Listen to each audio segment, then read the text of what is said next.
Okay, everybody, welcome to our live with Sach, or Sach in Motion, as he likes to call himself, who is a phenomenal guy. He is a good friend as well, and he is doing something that's unbelievable. He is running 60 kilometers a day for, I think it's 60 days, which is something crazy.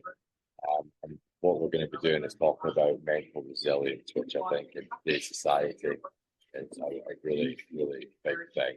And what better than a guy that's managing to achieve such a phenomenal effort like this than Sach. So, welcome, Sach. Thank you very much for coming on to our live. Yeah. Please tell us a little bit about yourself. Yeah, man. Well, thanks for asking me to do this. I appreciate it, man. It's awesome to be able to chat with some guys that are trying to do some awesome things. So yeah, a bit about myself. Law enforcement officer for 18 years. I transitioned out of my career to focus on fundraising and raising awareness for veterans and first responders with occupational stress injuries. And in a nutshell, that's what I do. I'm a runner now, and I'm a fundraiser. And, over the 4 years, I've been kind of down this path and raised a few $1,000s for the community to help support them. Nice. Yeah, you really are doing some unbelievable work right now. And do you want to talk a little bit about Honor House? I think Honor House is a really good charity that you're doing all this for. And would you like to explain to the viewers just what Honor House is? Yeah, for sure, man. Thanks for that. Honor House is a small charity here in New Westminster, British Columbia area. As one employee, is fairly small. And what they do is they support veterans, first responders, emergency personnel in uniform with occupational stress injuries and various other mental health issues. So this Honor House is a location here that houses members that have struggled in whichever capacity, either physically or mentally, and they require the lower mainland, the Vancouver area.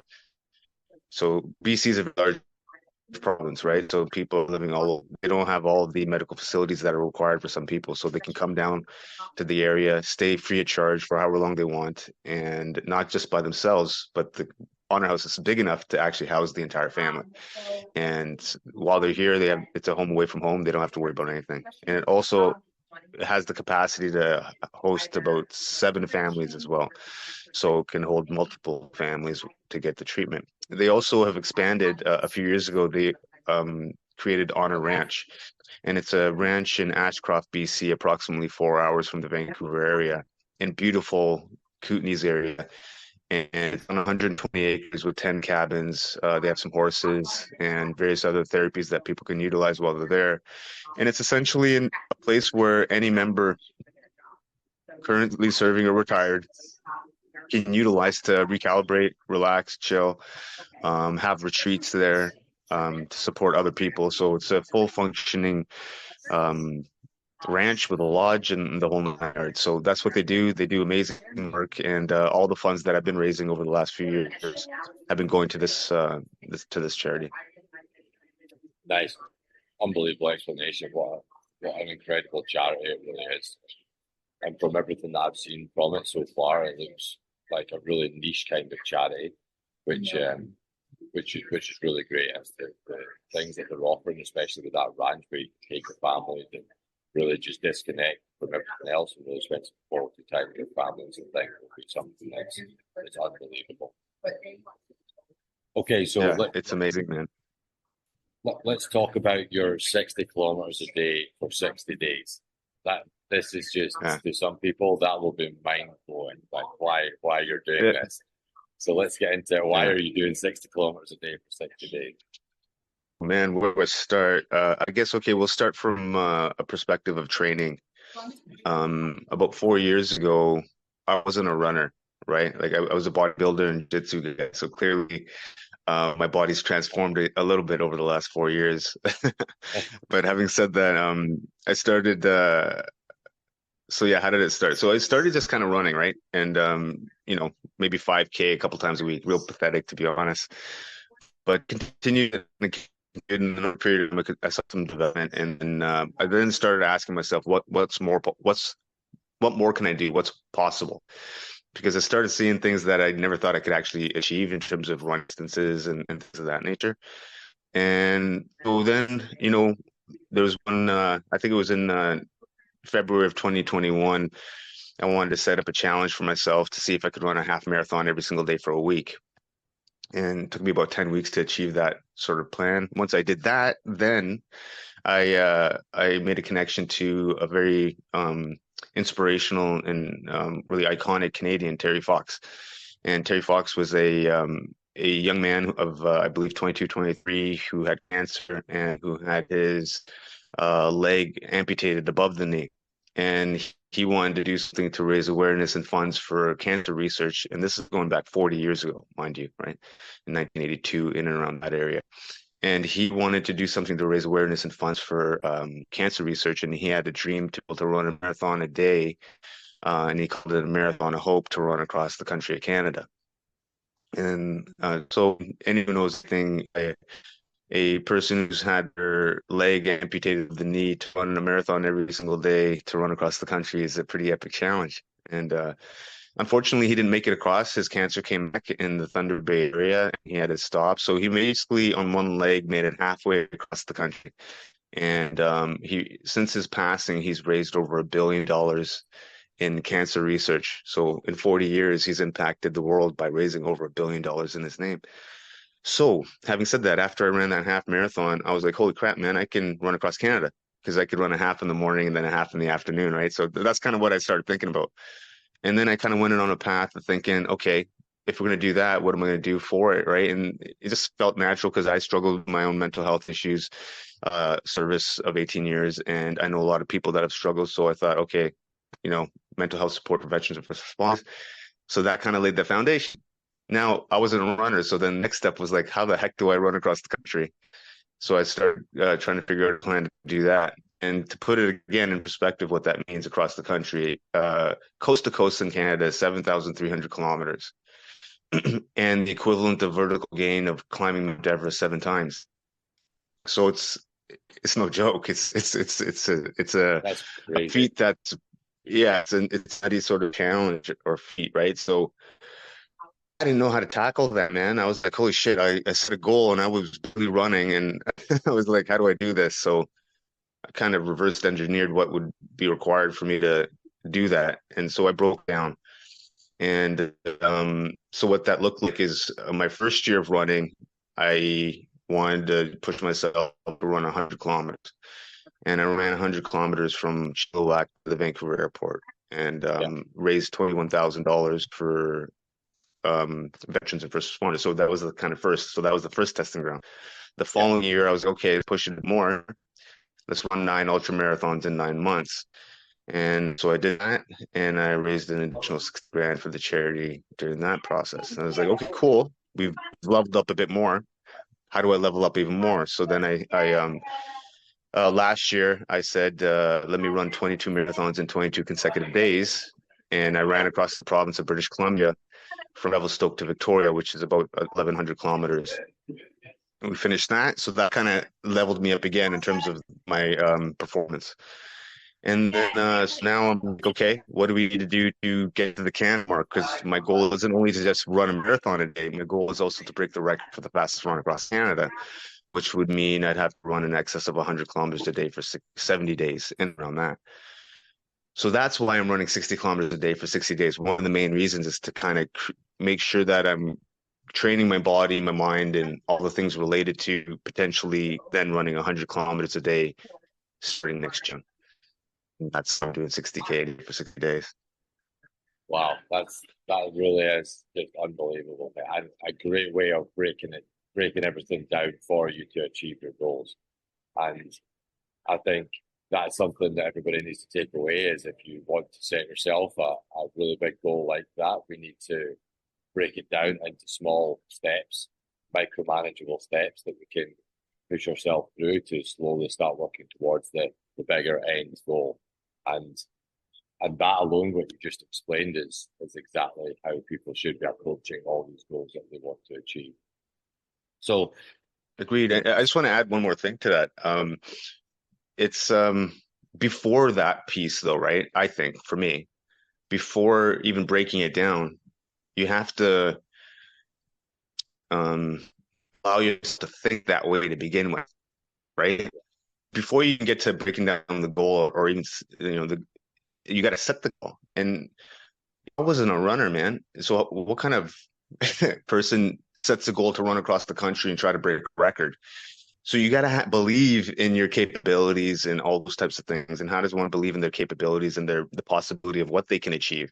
Is by understanding who you are as an individual, and seeing yourself do things over a period of time that are successful. Those things give you confidence. So for me, I think it starts with, okay, making sure that you understand who you are and making sure that you don't have limitations on what you can think of. You just want to think of what, like for me, how I do things now is like, if I have an idea or an imagination of something, then I know I can do it. It's just a matter of how long it's going to take me. Yeah, And once you get to that place, it's a bit easier to think outlandish sort of yeah, goals and plans. yeah, definitely. I think that's fantastic advice for anybody that wants to or thinks to do like to achieve something, but thinks that it's out of their capabilities. And what you just said is exactly what it should be. You should really have a look at what you want to achieve with your life, and regardless of how big or extravagant that may seem, you really need to visualize it and then just break it down as you've done to right. Okay, what's the process? So we've got quite a few guys that are in the chat just now. We're going to keep the questions to the end, but we're going to be having some guys asking some questions for you, as in regards to what they might feel is best for their goals or whatever. But we'll have a look at them. So 60 kilometers a day for 60 days, that is a lot of time for you to be in your own head, running on your own. And that takes a lot of mental resilience, which is the main topic of this live. How do you manage your mental resilience and your mindset when you're in your own head for that long? My purpose is the reason, like how you people say your why. Yeah, yeah, It's the why, man. It's the why. Without that why and having it at the forefront of my mind at all the time, it would be very hard. yeah, Because to do something like this for yourself, I mean, shit, man. Like, who's gonna want to do this for themselves only, right? It's for me. It was just for me. I probably wouldn't do it. Right? There would be no reason to. But I've kind of leveled it off to an almost a sense of duty or obligation, because I needed to find a way to do it. I needed to find a way for me to get up for it. And the way for me to get up for something that's ridiculous is to find um, making it a duty or an obligation. Because then I don't, it's not even, it's a non-factor at that point. So like, if you can kind of, you for don't me, I question need to it. put it in perspective. No, it's just like, okay, that's what I gotta do, man. It is what Yeah, it is. And I look at it this way. Also, another way of the way I see it is finding ways for me to own it. So like, the obligation factor, the fact that, maybe I do have the flexibility of time that other people might not, and other people could probably do this better than me, but maybe they don't have the opportunity to do it.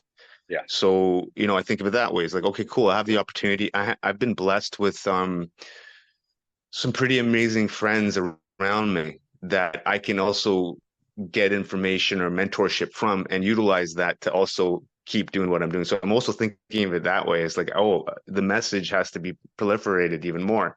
So I just feel such a level of responsibility and duty, even though that maybe no one else gives a shit. I'm putting yeah. it on myself.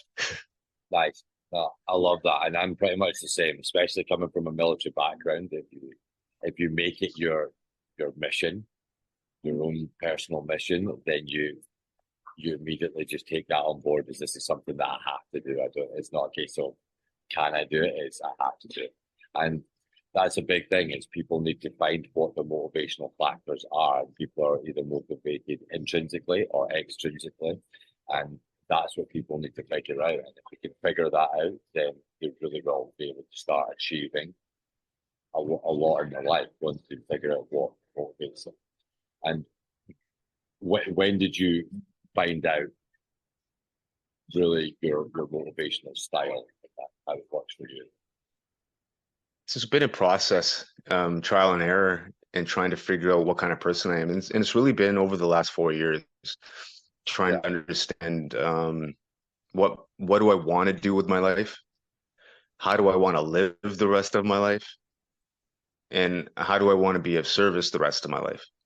Because I felt, 18 years in law enforcement, the last little bit, you get a little disillusioned and maybe the purpose kind of wanes a little bit. And, for whatever reasons, right? And, I just think finding this direction, this path, requires understanding who you are and how you want to be of service. And I think for me, that's kind of what it came down to. And also talking to a lot of different people who have way more wisdom than me, yeah. and then picking their brains, being around, so also observing people that I kind of wanted to be like, and then, trying to be around those types of people. Find your role model. It was Yeah, massive. For me, it was huge, man. Because for me, I didn't have the type of role model I would have wanted. So that's not saying I didn't have good role models, but the type of person I am, I didn't have the type of person I needed to receive information from. And I bumped into some people over the last few years that I was like, oh, okay, we align like so closely in which direction we all want to go in. And when that kind of happened, I kind of just started absorbing it all in as much as I possibly could. and that's exactly what we're trying to accomplish with the wing. Exactly what you just said. The fact that you need the role models within your life, but sometimes you might have good role models around you, but not the ones that you're aligned with exactly. And the fact that we can create this community of men that's got so many men from different backgrounds, experiences, um, goals, everything that giving men access to all these men and hopefully being able to provide them with the right role models is going to be huge for the trajectory of their life moving forward. I think that's I think well, I think it's there's no other way to have it. Like, I yeah, mean, if you yeah, created an environment where people are holding each other accountable, but also pushing each other, also suggesting things, all levels of wisdom, it's only beneficial. I don't see any negative to it if you're open to receiving whatever's being given. yeah. And I think as long as we're taking in the right types of men into this group, the community is going to really flourish. Because so far it's just a tremendous amount of support, and knowledge, and motivation, and it's going really well. It's Awesome. the future for it should be really good. Okay, so that's amazing what you're doing, Sach, and the step by step process that you're going through it now. What is the future looking like for you? What is the process now for you moving forward to being the quickest man across Canada? Yeah, I think multifaceted, man, because like, look, I'm 46 and I'll be 47 when I kick off to run across the country. So I also have to think about how I'm going to support myself over the next few years. What am I going to do for a living? All these types of things, right? And so that was another sort of animal I had to tackle because, I'm not going back to law enforcement, and I had to figure out what I wanted to do. So the next steps will be really 100% focus on these 60 days. We got about 22 left. Focus on that, crush that, take 2 weeks off of a break, and then start ramping it up again in training. But also, whilst doing that, um, moving towards generating enough money in the donate. So I've created a donation fund account, right? And it's a Sach in Motion donation fund account where I can issue tax receipts to companies, individuals, corporations, and things of that nature. So now I think over the last years, I've done enough work to kind of make me somewhat of a credible individual to start approaching these companies and corporations and start requesting if they want to partner in whichever capacity to support the run across Canada, because that'll likely cost about $150,000 to do it the way I want to do it. I don't want to just run across Canada. I want the entire freaking country to know about it. I want everyone to be impacted by it. I don't want to just be some dude that just does a thing and then, okay, we're done. No, fuck that. We need to fucking um, impact the entire country. So I have a mission statement that I created for myself 4 years ago, and it's I want to maximize my skill sets for everyone around me and affect permanent positive change. So that's why I need $150,000 to make this happen. And we're gonna have a full film crew. We're gonna have everybody that I need around me. We're gonna have an RV, or maybe if we're fortunate enough to get enough money generated, a tour bus that's decked out with sponsors. So I want Nice. this to be an event, right? And that's the goal. So then after I'm done running, is figuring out how to create that, generating enough money from sponsors to fund that. And then when we kick off across Canada, I want to be able to raise $1 million for charity. So that's going to require a lot of social media updates, a lot of tons of stuff.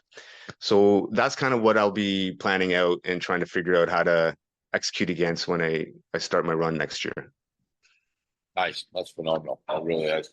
Great goal. And I'm sure you'll achieve it. The amount of awareness that you're spreading so far with everything that you're doing with podcasts and runs and meets and stuff like that. Like, and the session that you held for us at that night in Vancouver was phenomenal as well. Like, I'm sure you'll get there 100%. Yeah, it takes time, but we do it. We do it as a team, right? No one does anything by themselves. As a collective together, we make things happen. Yeah. And hopefully doing this live here just now, you're going to create another big community within the wing, and you'll have support from everybody in the wing, and be that financial or mental or whatever it's going to be. But hopefully you're going to have another support network with everybody in the wing. Hmm. Yeah. And oh, we got a couple questions coming up here. Okay, we've got a couple of questions coming in, buddy. Let's move. So from Paddy, when you mentioned mental battles, what sort of mental battles did you feel that you had to overcome with service or day to day? Yeah, so 4 years ago, I was going through a divorce, and then I was dealing with some major work issues, and so a lot of things start, and then the pandemic. So all of these things all together at the same time really um, knocked me down, and I to begin with, I struggle with a pretty bad anxiety and depression. And then during that time, I ended up having a major depressive episode where, I had to actually go unplug and see a physician. And I mean, I'm sure the guys in here can relate to, like, holy shit, that's never happened to me before. Like, what's going on? Because I thought I was, pretty savage and I didn't need to do a lot of that stuff. And then, you may not think you need to do some stuff, but you don't have a choice in the matter. So I ended up seeing the physician, started getting therapy. It was a lot of, like, primarily depression that was really bringing me down, like sense of worthlessness and not feeling useful, right? Things like that.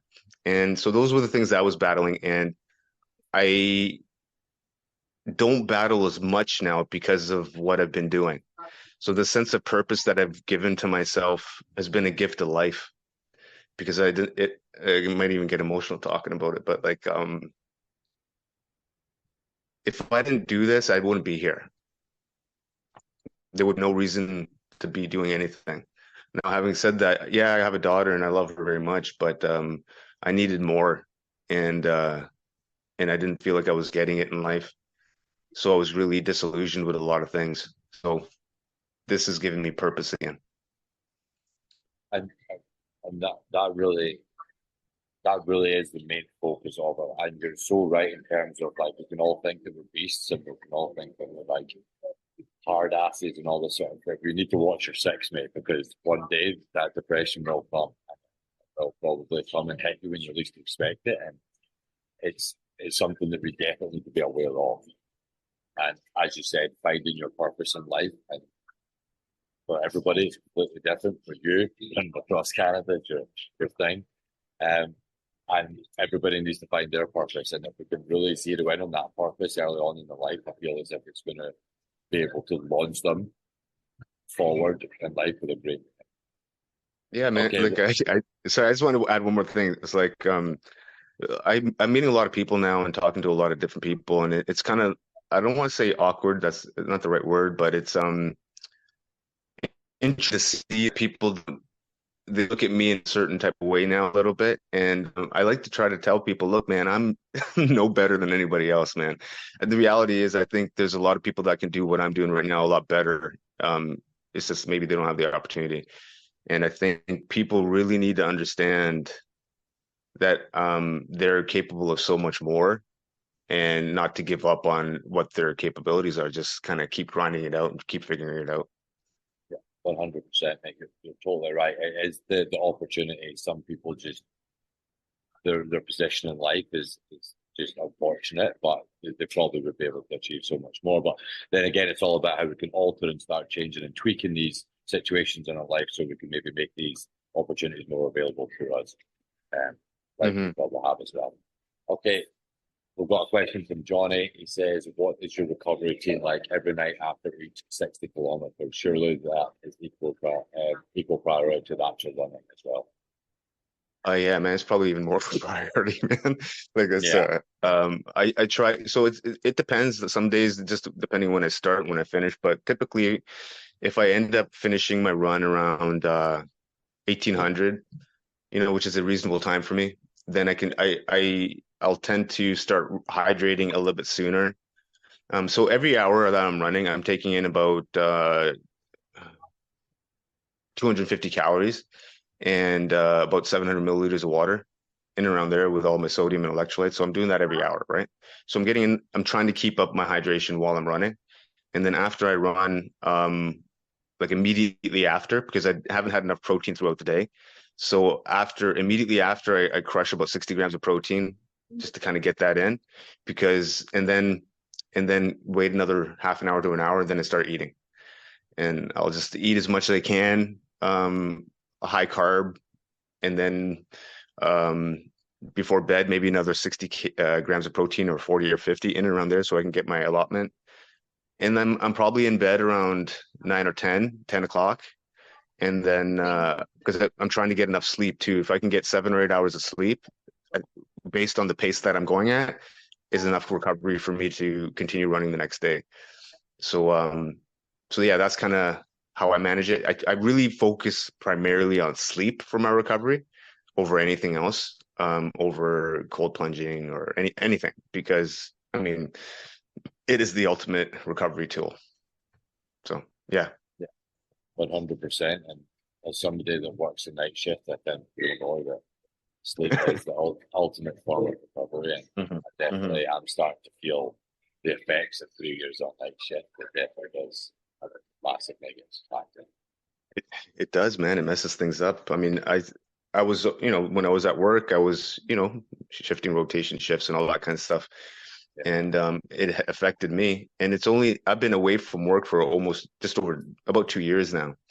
And because I've been sick from mental health. And I've shifted, like, I feel entirely different because I haven't been working nights anymore. Like just the shift in that, like in the amount of sleep. It took about a year for my pattern to change back, like my sleeping pattern. But now it's back, like it's normal. Like I get up without even an alarm clock at 6 in the morning, and as long as I get to bed around 9 or 10, like it's good. So what I'm trying to say is, if you're on night shifts, don't worry. After you come off of them, your body should kind of transition back again. yeah. I look forward to the day, mate, when I can finally get myself off night shift. We've Yeah. got another question from Johnny. He said, "Are you still strength training or lead up to the Yeah. challenge?" Not during the challenge. During the challenge, so normally I lift weights about 3 times a week, even while I'm running. Like, and typically, so just to put in perspective, I typically, while I'm training, normal training, about 100 kilometers a week, or 100 to 150 kilometers a week is what I run.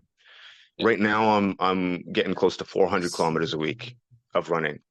yeah, So for me, I need all my recovery time for the running. I don't want to add in the weight training to kind of yeah, increase the requirement of recovery. But I do lift weights consistently in every other normal time when I'm not yeah, pushing a yeah. challenge. Sorry, you just said there is the lead up to your training. So consistently while you're doing this training for your run across Canada, are you still going to be strength training on the lead Yeah, up so to it? yeah, after I'm done this challenge, which should finish around the 11th of August, I'll pick up the lifting again. I might even jump back into jujitsu a little bit just to get some mat time in, just to roll around. But yeah, I'll be back on the weights. And but again, my weight training is a little bit different than it used to be.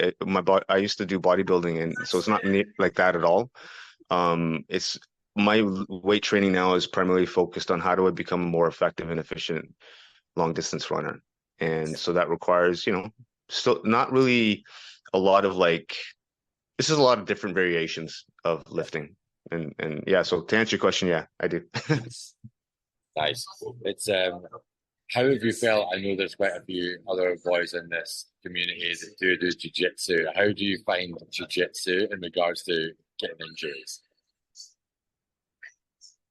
I got a lot. Let's see, Yeah, in my jiu-jitsu career. And look, mind you, I'm not a like I should be a brown belt by now, but I'm still a blue belt because I've been at it for 7 years, but time off for running and all the different other things. But injuries, I've torn my bicep. I had 70% tear of my tricep tendon. I've broken a toe. Um, so those are the real like injuries, and then other things, concussions and whatever. But that's what I found when I was doing it. I was really enjoying it, but it literally was having such a negative impact on my body that all my other training, work, and everything had to take a back step. So I had to call it a day. It's no, you have to, at least for me, you have to give jiu-jitsu the respect it requires. And I've taken a step back once I started this mission yeah, because I needed I just couldn't do it all. I was yeah, lifting weights, doing jiu-jitsu and running, and I was like, something's got to give here, man. yeah, yeah, And I didn't want to risk a real significant injury, so I I put a pause on jiu-jitsu until I'm done running across Canada, and then I'm probably going to get back into jiu-jitsu. I have a few plans, maybe compete at the Worlds, focus a full year and just training every single day, and then see what happens with that. nice, nice, good plan, good plan. We've got another question from Johnny. What is your nutrition like? Do you focus on any specific kind of diets, carnivore diet, paleo diet, anything like that, or what's your nutrition? No, I mean, for the most part, I keep it fairly clean and healthy. I mean, obviously, right now, I need as many calories as I can get, so I'm actually indulging in a lot of different foods I normally wouldn't, just to get the extra calories because I'm burning about 7,000 each day, right? In and around that anyway. And I've lost maybe, and considering I'm eating a ton of food right now, I've still lost 15 pounds. Just no way to hold it because I'm Yeah, running so much. But anyway, so in terms of regular diets, I keep it kind of just whole foods, as clean as possible. My staples are like jasmine rice, man, jasmine rice, beef, chicken. And for me, I used to bodybuild, so for me, I prefer convenience and things being easy. So I just kind of prep it, put it in, and then throw it in. So nothing crazy. Eggs, protein, steak, chicken, rice, fruits, nice and clean. nice, nice. Yeah, I think as long as you keep it basic, man, stick to the good stuff, then Yeah, that's the most important thing. Do you take any supplements? yeah, yeah. Sponsored by Magnum Supplements, so they've been a massive, huge support for me. Because look, like I said, I don't make any money and I haven't made any income for coming on a year. So I've been grinding the whole time, trying to figure out how to pay rent, child support, and feed myself. So, and I want to give kudos to Magnum for this, and they deserve it. And and I want to share this real quick story about community. This is basically what we're talking about here: community collective, supporting one another. Yeah, And Magnum has been my sponsor for a couple years now, and the CEO, sold the company to a new CEO, and he's been the new owner for about a year. Who's a really amazing business person, but also a nice guy. And right before I started kicking off on my 60K a day for 60 days, I was broke as shit. Like I didn't have any money coming in. I was 2 weeks late on my rent, and I didn't have that much food in my fridge. So it was like getting pretty dire, right? And I was like, man, where am I going? I need to get some food. Maybe I need to go to the food bank. Like it was getting close to that, right? oh, And wow. then I was like, okay, let me just let's see what have a chat with Magnum. And this is to the conversation that we're having, resilience and kind of still sticking with something and still learning through that resilience. And this is what I learned. I learned how to negotiate because I was in such a situation that I needed money and I needed it like yesterday. Yeah, So people are starting to get to know who I am a little bit. And there's a couple different supplement companies in the lower mainland of BC. And I start connecting with a different company, not Magnum, but a different one. And they seem interested in to signing me. So then I had to a conversation with them about what sponsorship would look like, what I would require, what they require from me, and we didn't come to an agreement, which was fine, no issue. But what that did for me was allowed me to understand, oh shit, another company is kind of poaching me and they like what I'm doing. They want to give me as much as they can, but right now they're not in a situation or budget where they can actually give me money, right? Yeah. So I was like, cool. I countered Magnum. And then I went back to Magnum. I was like, hey, this is what they're offering me with a little bit of, Yeah. um, All the extra. yeah, a little bit extra. Yeah. And they stepped up without anything. I spoke to the CEO and I was like, hey man, this is where I'm at. This is how I am financially. This is what I've done. This is what I'm going to do. I'm not asking for a handout, but I'm asking you to maybe believe in what I'm doing and know that I've done enough that I'm going to keep crushing it. And it wasn't an issue, man. He's like, cool, how much do you need? And I was like, and I don't want to be greedy. I wanted to be honest, authentic. What do I actually need? I need my rent and child support. Everything else I can kind of figure out. Yeah. So he's like, cool, man, you covered. I got you. So Wow. every Wow. month I get that covered, my rent and child support from Magnum. So I have nothing but love for them because they believe in what I'm doing and they believe in the community. They believe in raising money and awareness for veterans because they didn't ask me to do anything. They said just run. They didn't ask me to Wow. promote. They didn't ask me to do just do what you gotta do. I was like, okay, I'm gonna be talking about you guys all the time Yeah. because Like they that. support. That's huge, man. That's unbelievable. That really Yeah. is. Like, I use Magnum supplements as well, mate. I know like their supplements are absolutely phenomenal, and that's not me being biased. Like they actually are phenomenal supplements. But the fact that they're looking after you like that is just unbelievable. And that's And you guys know, like if any of you guys know anything about supplement companies, they don't pay people, right? no, no, And mate. and That's and and they only pay people that are like, celebrities, right? yeah, And yeah, so that shows me that what we're doing is working and yeah. it's people are believing in it. And you know, So, they also just created a this is it's very serendipitous. I'll be running across Canada next year and they just came out with their brand new hydration product, right? Which is something that's used for people that are running or CrossFit or jiu-jitsu or whatever. And it's perfect. It's got 500 milligrams of sodium and it has all my electrolytes that I need. And it's so we'll see what kind of branding we do with that when I run across Canada. nice. That sounds perfect. I definitely need it for sure, for sure. Yeah. Nice. And I think I've got a discount code I use for Magnum, and I put that in the wing. So for any wing members that you do want to go and check out Magnum, there's a 10% discount code for their supplements in the wing community. Okay, so you can go and check that out, guys. Yeah, and for sure, guys, like I'll be honest, man, most companies don't support people like this. And they really believe in what I'm doing. And that deserves a little bit of support for them as well, I think. So if you guys are so inclined, check their stuff out. If you have any questions on their supplements, what I use, what I don't use, how I use it, and the benefits of them, drop me a line too. I can talk to you about it as well. That'd be great. Finally, mate, we've had Paddy ask, can you put your donation link in the wing community, mate? Yeah, I can do that right now, actually. Stand by. Put that in here, mate, and then also I'll put it into the wing community as well for everybody else to see. Sure, stand by one sec. I gotta get it first. And the hopes are, I think, if things keep moving in the same direction, we can in the next 2 or 3 years, Such in Motion can be a foundation so that we can raise more money all over the place and help people better. So we'll Nice. see how that plays out over the next little while. Yeah, One no, second. that's a fantastic goal, and I think with the wing, mate, that's our plan as well. We're looking to once we get 500 members, we're going to be looking at creating a charity specifically for um Awesome. for homeless benefits. Amazing. Here, let me post this up here. All you got to do is just copy and paste that. I think that shows up. Yeah. Yeah, And that's for anybody who's here in Canada, if they make a donation, they'll get a Canadian tax receipt.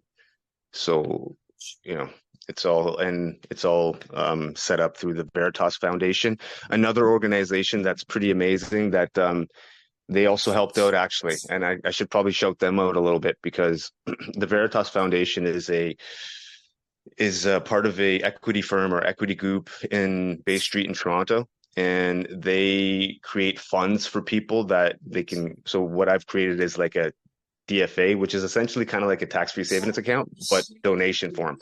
So it'll generate and accumulate more interest while you have the money in there. And so the minimum donation or the minimum deposit for that is $5,000. So when I talked to them, I didn't have any money. So, I was like, I can't open this. I got $500. They're like, don't worry about it. We'll open it for you. And so Wow. they're supporting the cause as well in that capacity. And so thanks to them for being able to do that. Wow. It seems like you've got an overwhelming amount of support helping you on this journey that you're on to complete this challenge. Right? Oh Really man, well. look, you're helping. Everybody's helping, man. Like, I mean, I couldn't do this by myself. Like, I mean, you were at the gala when we hosted it, man. 130 people showed up. I didn't think anyone was going to show up. You know what I mean? Of course, mate. As soon as you said it, I got all my team together, mate. Rallied as many boys as I could, and mate, managed to get the company to help as well. And mate, yeah, we got as many boys there as possible. Mate. And you know what? Just so you guys know, we raised over $21,000 that night, right? Like Wow. that's like, Yeah. and so awesome. It was so good. So good. It was a fantastic night, mate. Honestly, I really look forward to the next one. They were really good, really good. Oh, yeah, Network there. I'll actually speak on that real quickly. I know if you guys are in a rush or whatever, I just want to share this real quick. That's also another thing we're going to be expanding upon because you know the amazing speakers that we're connected to now, right? And Oh, and the yeah, type of it's people that we're huge. the people that we're connected to. So I was planning to take that speaker, so Night to Inspire across the country this year. But what'll probably likely happen is I'm going to save all that energy, time, and money and use that for the run across Canada. And then after the run across Canada, then we're going to do another one in Vancouver, Toronto, and then hit those bigger cities with a bigger venue. And then we're going to try to get everybody. I want to highlight the awesome people that are here and show that we have amazing people in Canada. We don't, not to say that other countries don't, but I want to also highlight those that are here in Canada because they don't get the recognition and support that they need, and they have great deal of wisdom to offer a lot of people. Yeah, for sure. I've got no doubt that you will start achieving that as soon as you've knocked all these other challenges in the head. And when you do start getting those nights into the big cities across Canada, they're going to take off because they really will. The speakers that you had at that first one was unbelievable. Like some of the stories were so emotional and listening to them, and it really was inspiring. It was inspirational. Life. Awesome. Yeah, and we can only improve upon it. So there we go. Okay, we've got a question from Scott Reed. Hi, Sach, do you have a favourite supplement from your sponsor? Um, it's a hard one, man.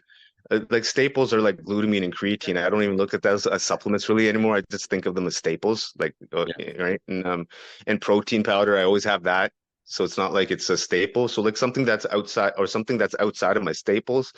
I like Limitless. Their pre-workout's pretty legit. And it's not too jittery, but I like a bit of caffeine, so it kind of kicks me in the butt a bit.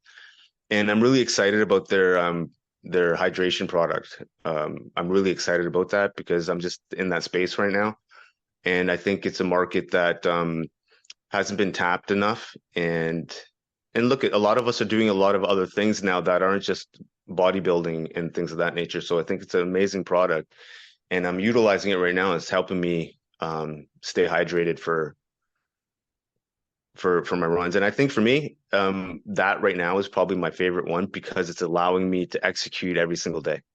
It's a different sort of mindset for me. It's like a tool to help me run. yeah, exactly. That's the space you're in just now, and that's the physical activity you're going through. So that's the best advice I suppose you could give. But Hmm.